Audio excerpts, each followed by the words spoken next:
welcome or welcome back to my channel. It's been a little while since I've filmed anything. I've been busy, but in this episode of Steph Fails to Stick It to Capitalism, I'm going to be sharing some books that I got with you. Most of them are vintage or sci-fi fantasies because I discovered an addiction to purchasing books on eBay last year, and I have one particular author that I really love who is currently out of print. So every so often I kind of go on like buying sprees of her stuff when I can find things that are fairly reasonable with fairly reasonable shipping on eBay. I do not tend to buy a whole lot of books. As you saw, that whole stack was fairly small, probably compared to what a lot of people on YouTube do. And that's partly because I don't like having a huge TBR sitting around. It kind of stresses me out and it makes me feel a little bit less spontaneous in my reading. And also we live in a pretty cozy apartment, so there isn't a whole lot of space to actually store the books that I do purchase. But I was thinking I might start off actually by talking a little bit about the books that I got. Okay, it's definitely not all vintage and sci-fi. There's some like newer old books or older newer books. But I will start by talking about the author that I am absolutely obsessed with. That is Tanith Lee. So she is the one whose books I usually pick up on eBay. This is Black Unicorn. This is, I think it's like a quartet. And it was way thinner and smaller than I was expecting for whatever reason. I was expecting it was going to be a bit more of like a beefier fantasy book. I got this partly because I have not found that many fantasies that I have not already read that really appeal to me. There's something lacking in the writing style or in the development. Like that's kind of like a different video, but I have really enjoyed some of the older fantasies that I've read, and I really love Tanith Lee's. So I'm going to start reading her Black Unicorn series, which I think is one of her more famous type of books series that she's done. But from my understanding of this series, or at least of this book, it is about a woman named Hannah Quill who is, I believe, like a princess of some sort, and she is in her palace and finds a pile of unicorn bones. And unicorns are not supposed to exist in this land. They're supposed to be creatures of myth and legend, and she actually assembles them and it comes back to life.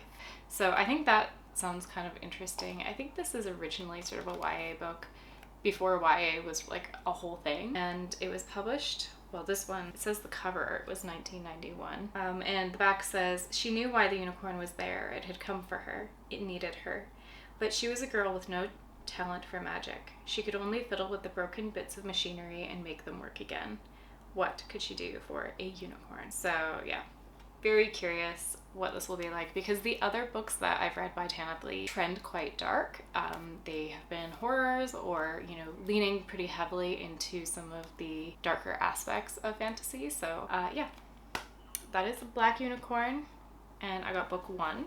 I got two other books by Tanith Lee, and they are part of her blood opera sequence. So I read the first book, Dark Dance. So I read the first book, Dark Dance, in the last month or two and devoured this, absolutely obsessed. I don't know if I've already talked about it in a wrap-up. I will link it below. If not, then it will be my video coming up next. But the series is very much like a gothic horror in the vein of Mayfair Witches. So there's this woman who grows up not knowing her father. She just knew that he was from the Scarabee family, and her mother hated him, her mother hated her, and said like never go near them. When her mother dies, she gets a message from her family to come to their grand mansion, this old isolated house on the moors, and where all of the windows are like stained, sorry, my light is reflecting, stained glass windows, yeah, to come and explore, accept her inheritance basically.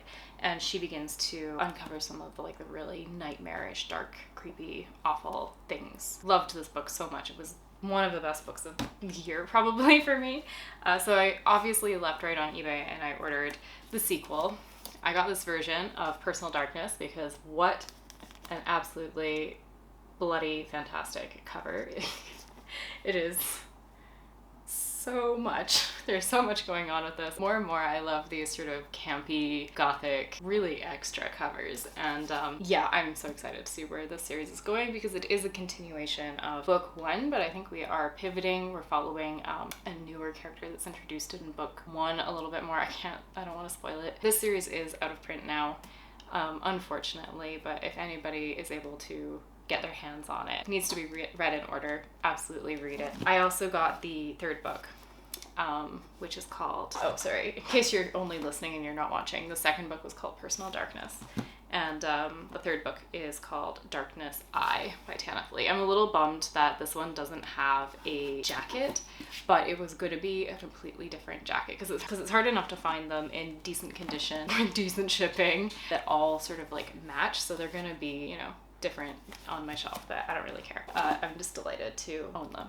But I will insert a picture of what cover I thought I was getting with this book because it's like a whole other vibe. It really leans into like the gothy. Well, I will put it up here for you too. But yeah, I love Tanith Lee so much. She got so many awards for fantasy and for horror that are really like, prestigious.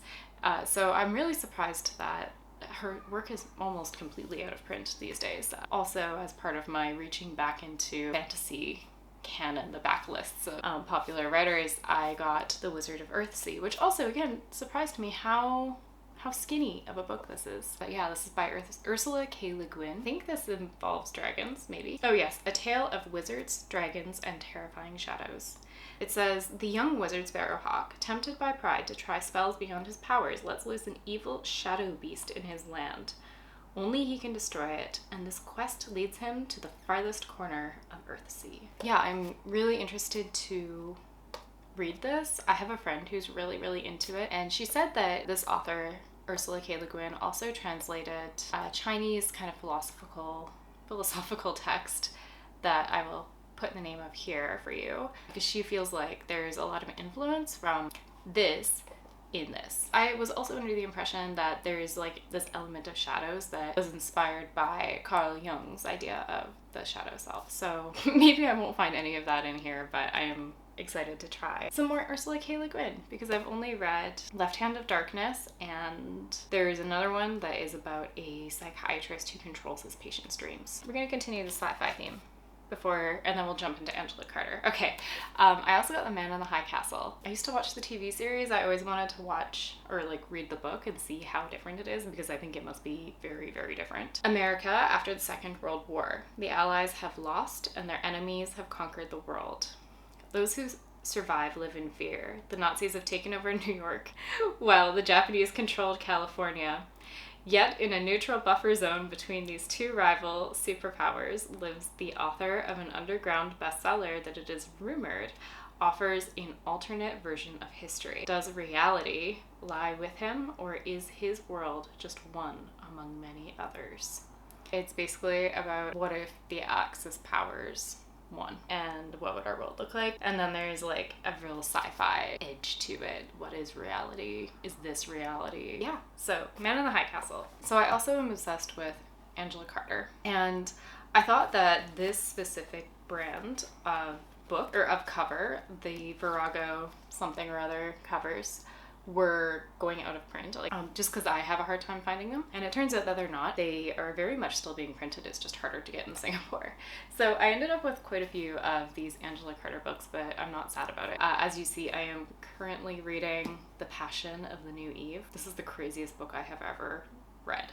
What I like about these covers specifically is that the art, the illustration, let's see if I can like, how do I make this light stop lighting? I don't know if that worked. The illustration looks the way that her writing feels, if that makes sense.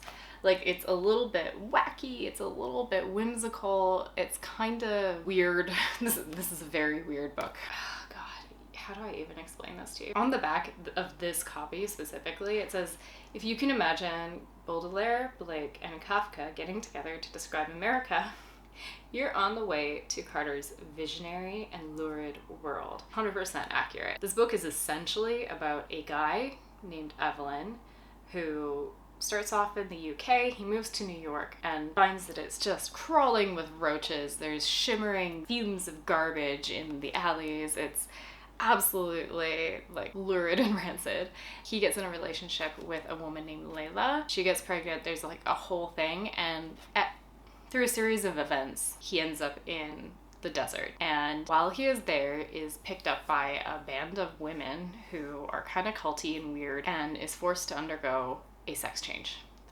And begins to experience what it's like being a woman. Because the thing about Evelyn, or the new Eve, is that he was like a real gross sexist, and was just kind of a pig and like shitty to everybody, but especially women. Then begins to experience what being a woman is like.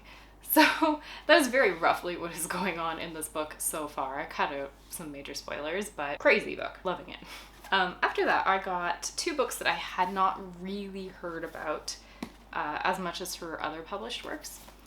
So this one is Shadow Dance. It looks wonderful. This looks like a bit of a Count Olaf sort of character. It says it's a modern day horror story. Oh, I think this is inspired by Frankenstein. The scar drew her whole face sideways, and even in profile, with the hideous thing turned away, her face was horribly lopsided. Skin, features, and all dragged away from the bone. She was a beautiful girl, a white and golden girl with moonlight on daisies a month ago. And yet men still hover around her, more out of curiosity than lust, and none more so than Honey Buzzard, because she also has excellent names for her characters, just weird. The wildly seductive and dangerously demonic funny man. In this, her first novel, Angela Carter tells a disturbing and delicious tale of shattered beauty and male camaraderie, which shows one of the 20th century's greatest writers at the start of her dazzling career. And then there's several perceptions, whose cover is also quite intriguing. Back says, a center stage in Angela Carter's unruly tale of the flower power generation is Joseph, a decadent, disoriented rebel without a cause.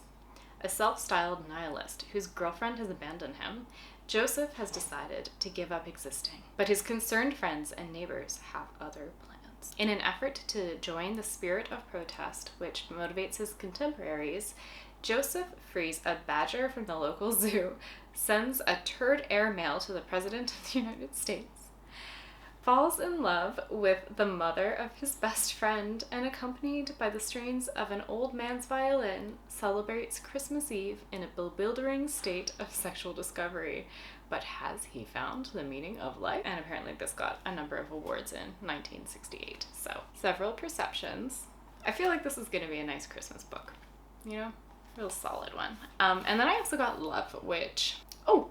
I'm certainly just seeing. It has a preface by Audrey Niffenegger, who is the author of The Time Traveler's Wife and The Three Incestuous Sisters and Her Fearful Symmetry, which I love. So apparently, with surgical precision, this charts the destructive emotional war between a young woman, her husband, and his disruptive brother as they move through a labyrinth of betrayal, alienation, and broken connections. Yeah, that's really all it says. I think it's about love, and I'm looking forward to it. And I got this version because there wasn't a Virago edition, sadly.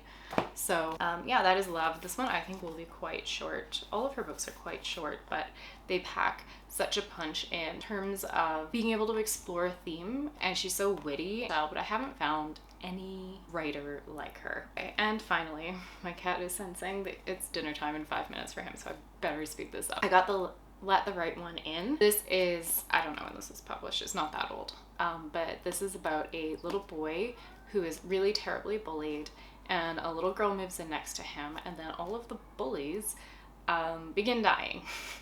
And I think that's what happens, at least. But the thing about this little girl who he has become friends with is that she is a 200-year-old vampire and really wants to protect him, but also needs to live on a diet of fresh blood. I loved this movie so much, and I'm really curious, of course. I've actually struggled a bit to try and find that English translation, so really was thrilled when I found that. Last but not least, I did get one nonfiction. This is Landmarks by Robert McFarlane, sorry. Really love Robert McFarlane's writing. He is a nature writer. It's dinner time. Yeah. And the way that he writes about nature makes nature feel like a character. It's beautiful. It's so lush and engaging. And so Landmarks is a series of essays, I suppose, where he's looking at the relationship between language and landscape. So specifically, how do certain places get their names in the British Isles? What do these really unique words and evocative words and name places, especially in the UK, which have like the most bizarre, some of the most bizarre names possible, what do those words mean, and what does it tell us about our relationship to the land and the land itself? I got it because there are really like big lists of words that I don't know where else I would really get my hands on from a variety of different dialects and languages in the British Isles. So yeah, I think this will be really fun to flip through slowly and read, and just excited about it. That is Landmarks by Robert McFarlane, and that is the last book that I have to chat with you about today. So I think this is probably a bit of a shorter video, but thank you very much for watching. I will be back again very soon with my recent reads wrap up of all of the books that I read last month in August, so keep your eye out for that. If you made it to this far in the video, thank you for watching. I hope you have a lovely day wherever, whenever you are. Bye. You want to say bye? Okay. Goodbye.